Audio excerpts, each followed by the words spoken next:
Hi there, it's Jen from modernmedicinelady.com and the Empathic Woman System.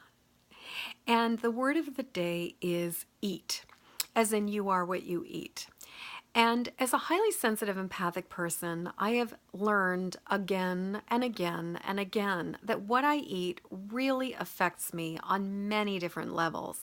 Not only does it affect my physical body and my pain and my inflammation and my energy, but I've also learned that it affects my mood, it affects my mind, it affects my clarity, it affects my sensitivity and my intuition, and it affects things like anxiety and depression and all kinds of fun stuff.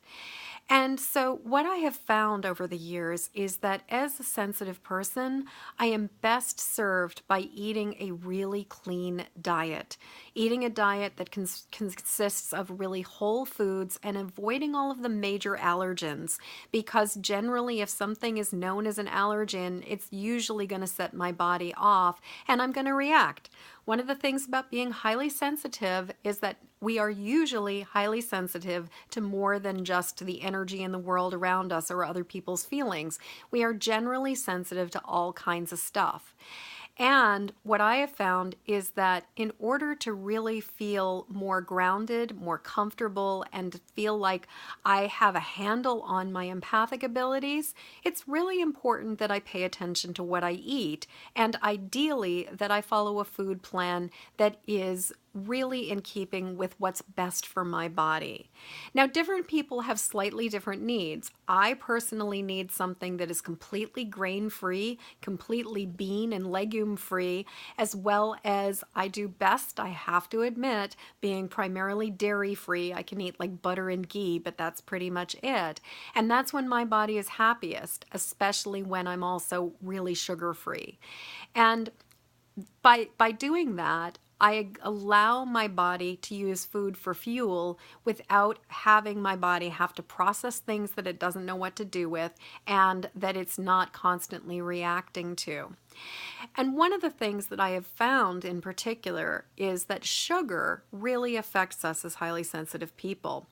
And the thing about sugar is that it's really a paradox, because on one hand it tends to bring short-term comfort and relief, and it also tends to kind of increase our sensitivity. So it can actually enhance that sort of sense of intuition and sense of magic.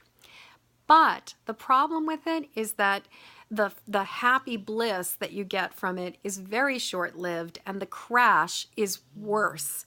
And so you might have a couple hours of happiness from, a chocolate bar, or especially, from things that are really, really high in sugar. You might have a few hours of bliss, but then you might have 24 to 48 or even like 72 hours of emotional hell after that.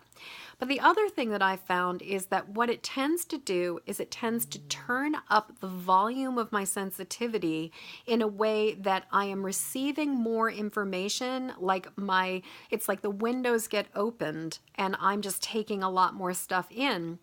But it doesn't allow me to fine tune it. So it's kind of like a radio that's been not dialed into the station. So you're picking up all kinds of static, but somebody turned the volume way up. So there's all this information coming in, but it's staticky and it's confusing and it's not very clear as to what it's really about. And so what I have found is that it's really important to eliminate the foods that cause that kind of static. And what I have noticed for myself and for many other people is that sugar is one of the biggest ones that needs to get eliminated if you really want to get some control over your empathic abilities. So my question to you right now is, have you ever noticed what you eat is affecting you?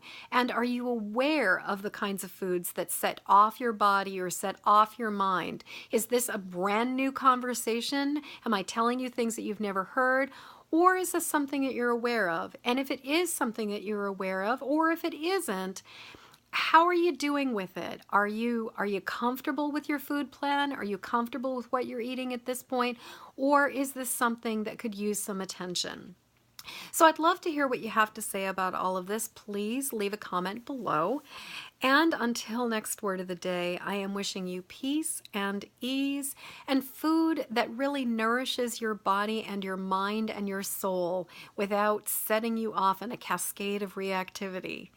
So until next time, please subscribe to my YouTube channel, Jennifer Moore, Modern Medicine Lady, and I will be ever so grateful for your help to get this video out into the world. So please like it, please share it, and please pass it along to the other people who would find this useful.